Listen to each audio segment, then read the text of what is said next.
नमस्कार, अरुणाचल समाचार में आपका स्वागत है। मैं हूं मॉर्गन बागरा। आइए बुलेटिन में सबसे पहले देखते हैं मुख्य समाचार।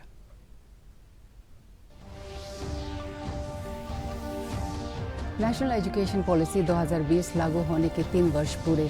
प्रधानमंत्री मोदी ने दिल्ली की प्रगति मैदान में अखिल भारतीय शिक्षा समागम का किया उद्घाटन। पीएम श्री योजना पहले किश्त को किया जारी और शिक्षा एवं कौशल पाठ्यक्रम की 12 भारतीय भाषाओं में अनुदित पुस्तकों का किया विमोचन। राज्यपाल के.टी. पटनायक ने वेस्ट कामेंग जिले के सेला टनल परियोजना कार्य का लिया जायजा। कहा, इस परियोजना के पूरे होने पर सुरक्षा बलों की बढ़ेगी ऑपरेशनल कैपेसिटी और स्थानीय स्तर पर सामाजिक और आर्थिक गतिविधियों का मिलेगा बढ़ावा। Indian national developmental inclusive alliance का मल्टी पार्टी प्रतिनिधिमंडल 2 दिन के मणिपुर दौरे पर। राज्यपाल अनुसुईया उइके ने चुराचांदपुर में राहत शिविरों को किया दौरा। कहा, राज्य में जल्द बहाल होगी शांति। सीबीआई ने मणिपुर वायरल वीडियो की जांच संभालते हुए इस मामले में दर्ज किया एफआईआर। प्रधानमंत्री नरेंद्र मोदी ने आज दिल्ली के प्रगति मैदान में स्थित भारत मंडपा के अखिल भारतीय शिक्षा समागम का उद्घाटन किया। इस अवसर पर प्रधानमंत्री ने देश भर के 6,207 चयनित विद्यालयों के लिए पीएम श्री योजना के तहत 630 करोड़ रुपए से अधिक की पहली किश्त जारी की और शिक्षा एवं कौशल पाठ्यक्रम की 12 भारतीय भाषाओं में अनुदित पुस्तकों का विमोचन किया। नई शिक्षा नीति के बारे में प्रधानमंत्री ने कहा कि यह व्यवहारिक शिक्षा को प्रोत्साहित करती है। श्री मोदी ने कहा कि नेशनल एजुकेशन पॉलिसी 2020 स्थानीय भाषाओं में शिक्षा को प्रोत्साहन दे रही है और विद्यार्थियों को भाषा के आधार पर नहीं बल्कि उनकी योग्यता और प्रतिभा के आधार पर विश्लेषण कर उनके साथ वास्तविक न्याय कर रही है। यह कार्यक्रम राष्ट्रीय शिक्षा नीति 2020 लागू होने की 3री वर्षगांठ के अवसर पर आयोजित किया जा रहा है। समागम में आयोजित 16 सत्रों में विभिन्न विषयों पर चर्चा होगी। इसमें गुणवत्तापूर्ण शिक्षा और शासन तक पहुंच, न्याय संकट तथा समावेशी शिक्षा, सामाजिक आर्थिक रूप से वंचित समूह के मुद्दों, राष्ट्रीय संस्थान रैंकिंग फ्रेमवर्क और शिक्षा का अंतर्राष्ट्रीय कारण जैसे अन्य विषय शामिल है। अपग्रेड किया जा रहा है। 5G के इस युग में ये आधुनिक हाईटेक स्कूल भारत के विद्यार्थियों को आधुनिक शिक्षा का माध्यम बनेंगे। आज आदिवासी इलाकों में एकलव्य आदिवासी स्कूल भी खोले जा रहे हैं। आज गांव-गांव इंटरनेट की सुविधा उपलब्ध है। दीक्षा, स्वयं और स्वयं प्रभा जैसे माध्यमों से दूर दराज के बच्चे पढ़ाई कर रहे हैं। अच्छे से अच्छी किताबें, क्रिएटिव लर्निंग टेक्निक्स हो, आज डिजिटल टेक्नोलॉजी के जरिए गांव-गांव ये नए विचार, नई व्यवस्था, नए अवसर उपलब्ध हो रहे हैं। यानी भारत में पढ़ाई के लिए जरूरी संसाधनों का गैप भी तेजी से खत्म हो रहा है। साथियों, आप जानते हैं नेशनल एजुकेशन पॉलिसी की एक बड़ी प्राथमिकता ये भी है कि शिक्षा केवल किताबों तक सीमित न रहे बल्कि प्रैक्टिकल लर्निंग इसका हिस्सा बने।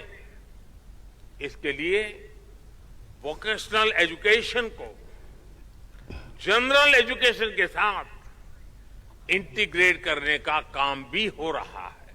बीते वर्षों में जिस तेजी से भारत की औद्योगिक साख बढ़ी है, जिस तेजी से हमारे स्टार्टअप की धमक दुनिया में बढ़ी है, उसने हमारी शैक्षणिक संस्थाओं का सम्मान भी विश्व भर में बढ़ाया है। तमाम ग्लोबल रैंकिंग्स में इंडियन इंस्टीट्यूट्स की संख्या बढ़ रही है। नेशनल एजुकेशन पॉलिसी की एक बड़ी प्राथमिकता ये भी है कि शिक्षा केवल किताबों तक सीमित न रहे, बल्कि प्रैक्टिकल लर्निंग इसका हिस्सा बने।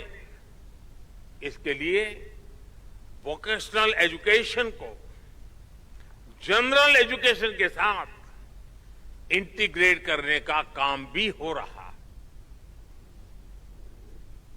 राज्यपाल केटी पटनायक ने वेस्ट कामेंग जिले के सेला टनल परियोजना कार्य का जायजा लिया। राज्यपाल ने रणनीतिक दृष्टिकोण से महत्वपूर्ण करीब 2 किलोमीटर लंबी इस परियोजना में तकनीकी विशेषज्ञता और प्रोजेक्ट इम्प्लीमेंटेशन मेरिट के लिए सीमा सड़क संगठन BRO की सराहना की। राज्यपाल ने कहा कि इस परियोजना के पूरे होने पर तवांग के लोगों को और पर्यटकों के लिए सभी मौसम में आवाजाही आसान होगी।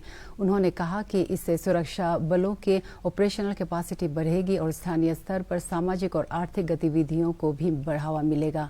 करीब 13,000 फीट की ऊंचाई पर विश्व के सबसे लंबी 22 टनल परियोजना सेला टनल का शिलान्यास 2 फरवरी 2019 को प्रधानमंत्री नरेंद्र मोदी ने किया था।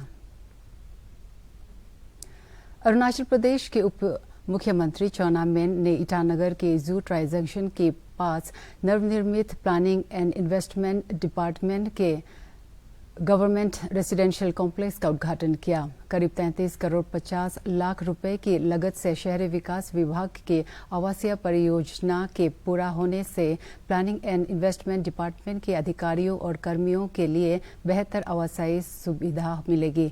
उप मुख्यमंत्री ने कहा कि इससे विभाग अधिकारियों और कर्मचारियों की कार्य क्षमता बढ़ेगी। Arunachal electronic and digital media association के 11वें स्थापना दिवस के अवसर पर आज सम्मेलन आयोजित किया गया। ईटानगर में आयोजित इस सम्मेलन के उद्घाटन सत्र में राज्य के खेल और युवा मामलों के मंत्री मामा नातुंग, विधायक लाइसम सिमाई सहित कई गणमान्य व्यक्ति मौजूद थे। श्री नातुंग ने Arunachal electronic and digital media association के सदस्यों से व्यापक सोच के साथ जनहित में कार्य करने का आह्वान किया। प्रदेश का जो अच्छा चीज, अच्छा डेवलपमेंट, सरकार में भी अच्छा कामकाज को भी अधिक से अधिक जितना हो सके हम लोगों तक उसको पहुंचाना है। गलत काम को भी पहुंचाना है, ये बात नहीं कि उसको नहीं करना, वो भी नहीं। बहुत सी चीजें जो गवर्नमेंट ने भी अच्छा काम किया, समाज में हर सीडीओ ने, कम्युनिटी बेस्ड ऑर्गेनाइजेशन, हमारा स्टूडेंट यूनियन में, हमारे सरकार में, हमारे विधायक लोगों ने बहुत से ऐसा अरुणाचल प्रदेश को टीम अरुणाचल के मंत्र को लेकर, माननीय मुख्यमंत्री जी का जो सोच है उसका मंत्र को लेकर हम लोगों ने काफी 7-8 साल में अरुणाचल को दिखते ही आप सबके आंखों के सामने हम लोग दिखते ही बहुत कुछ हम लोग बदल रहा है डेवलपमेंट में। मेरा वही अपील है कि आप लोग अच्छा से लगे रहिए और अच्छा पॉजिटिव सोच के साथ, पॉजिटिव विचार के साथ, पॉजिटिव माइंड सेट के साथ हम लोग मिलकर काम करेंगे। विपक्षी दलों के गठबंधन Indian national developmental inclusive alliance INDIA का मल्टी पार्टी प्रतिनिधिमंडल 2 दिन के मणिपुर दौरे पर आज इम्फाल पहुंचा।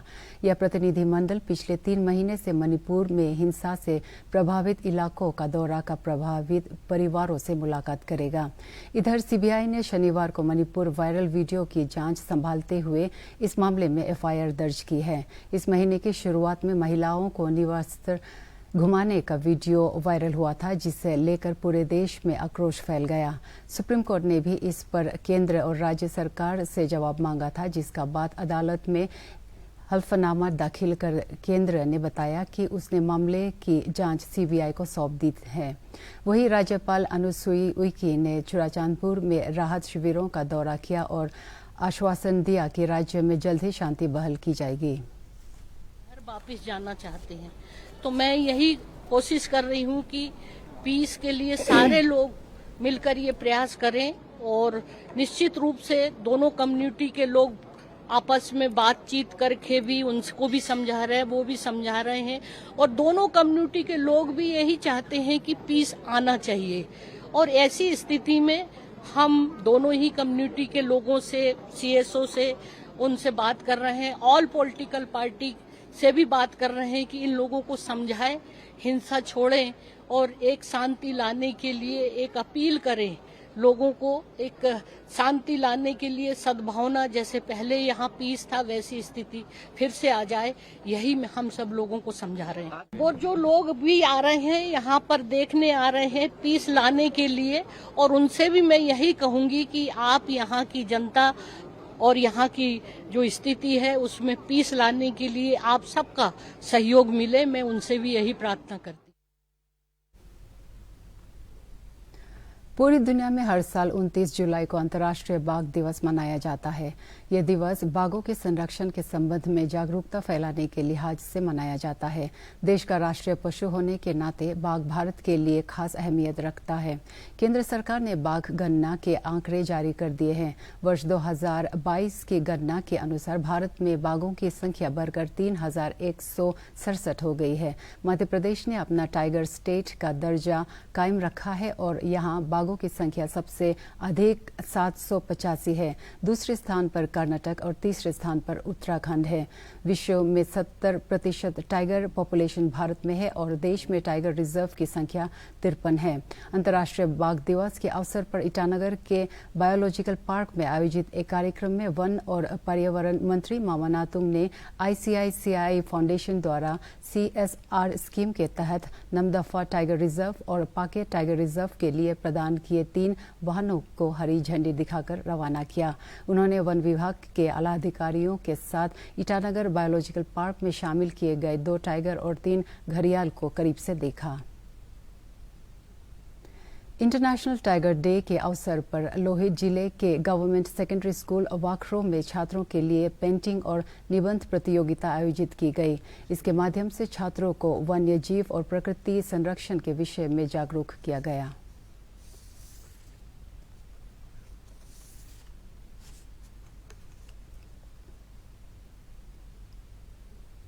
लेपारादा से विधायक गोकर बासार के 4 वर्ष का कार्यकाल पूरे होने पर आज बासार में चिरनी विलेज में एक कार्यक्रम किया गया। इस अवसर पर पिछले 4 साल किए गए विकास कार्यों और लोगों के जीवन को आसान बनाने के लिए योजनाओं के अमल के बारे में विधानसभा क्षेत्र में लोगों को जानकारी दी गई। विधायक Gokar Basar MLA lead fund से किए गए विकास कार्यों के साथ ही केंद्र और राज्य सरकार के विभिन्न योजनाओं के प्रगति की भी जानकारी दी।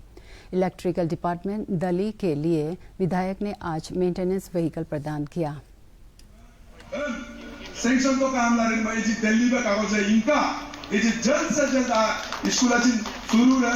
बिल्डिंग 7.83 को दिल्ली सेंट्रल गवर्नमेंट जिरा 3 करोड़ को स्टेट गवर्नमेंट जिरा हमना उन्होंने जापान अपना ऑक्टोबर के honourable minister art and science Kiran Rijiju ji तरफ लोग स्पोर्ट्स गोहो बासार हो लेपारादा जिचालानी आम जीवन चिनाम इंस्टॉल टूल में अगला बेंगो अगर नो स्टोन अनटान बेंगो आम रिकाता तू नम मात्र मनुना मिलोची मोक मेन्ने में मोक 4 साल लोग रिन में हिर मोक रिबहा चिनानी कादक के टीचर का तक क्वार्टरम अगुम पेले लोकम तू लगा और लीडर का समय लो एनक्रोचमेंट रिगम क्वार्टर मधु ग्रुपमा योर ग्रुपमा लेकिन मधु हिम्मत नहीं हारेगा। आरा यातना हॉस्टल मधुद मोक फ्यूचर लोग टारगेट है आम हॉस्टल का क्वार्टर्स का दाम मल्टी स्टोरीज पे मोगरे में टीचर का तक लगा बच्चे काम रहना जपा इधर। अरुणाचल प्रदेश के मुख्य सचिव धर्मेंद्र ने सिविल सेक्रेटेरिएट ईटानगर में नॉन बैंकिंग फाइनेंशियल कंपनियों और अनइनकॉर्पोरेटेड बॉडीज के रेगुलेशन पर राज्य स्तरीय समन्वय बैठक की अध्यक्षता की।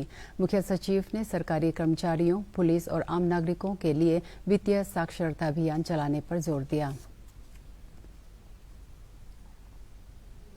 विधायक तानाहाली तारा ने शुक्रवार को पापुमपारे जिले के बालीजान में ADC कार्यालय भवन का उद्घाटन किया।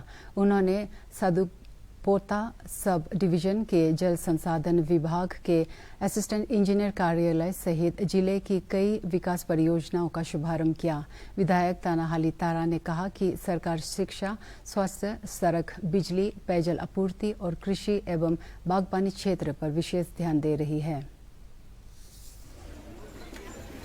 आज हम अपने से इसलिए इनॉग्रेशन कर रहे हैं क्योंकि हमारा अपना प्रॉपर्टी है, तो हमारा जिला के साथ और हमारा जितना भी ऑफिसर लोगों के साथ ये एक डेवलपमेंट प्रोग्राम है और इस पे सबने साथ दिया है।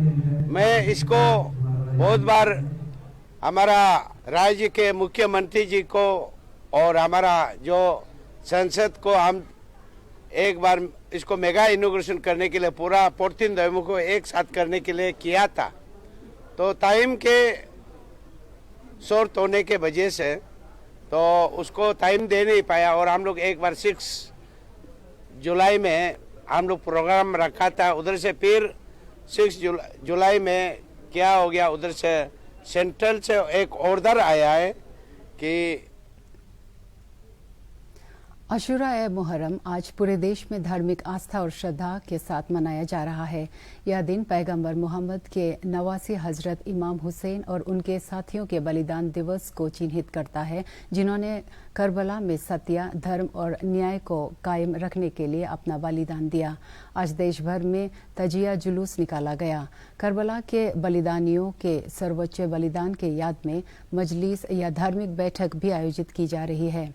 कश्मीर में शिया समुदाय के लोगों ने दल धील के अंदरूनी इलाकों में नावों पर मुहर्रम का जुलूस निकाला। मुहर्रम के अवसर पर प्रधानमंत्री नरेंद्र मोदी और अरुणाचल प्रदेश के मुख्यमंत्री पेमा खांडू ने सत्य, धर्म और न्याय को कायम रखने के लिए हजरत इमाम हुसैन द्वारा किए गए बलिदान को याद किया। केंद्रीय जनजातीय मामलों के मंत्रालय ने national fellowship for higher education के तहत जनजातीय छात्रों से वर्ष 2023-24 के लिए ऑनलाइन आवेदन आमंत्रित किया है। पीएचडी, एमफिल, इंटीग्रेटेड सहित हायर एजुकेशन में कुल 750 फेलोशिप और स्कॉलरशिप प्रदान किए जाएंगे। ऑनलाइन आवेदन के अंतिम तिथि 31 अगस्त 2023 है और आधिकारिक वेबसाइट का पता है www.fellowship.tribal.gov.in। भारतीय सेना की गजराज कोर ने तवांग जिले के लुमला के बच्चों को सीमा दर्शन कार्यक्रम के तहत vibrant village Zemithang, Namkachu war memorial, holy tree और गोरचम चेत्रेन पोर्ट स्थल का भ्रमण कराया। सेना द्वारा बच्चों में देशभक्ति और सांस्कृतिक कार्यक्रम आयोजित किए गए।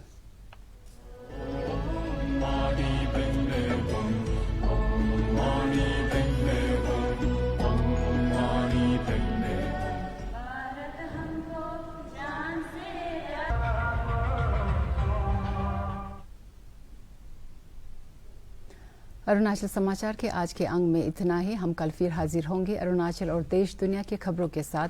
चलते चलते आपको बता दें कि आप हमारे अरुणाचल समाचार हमारे YouTube channel DD news Arunachal पर भी देख सकते हैं। देखते रहिए अरुण प्रभा। नमस्कार।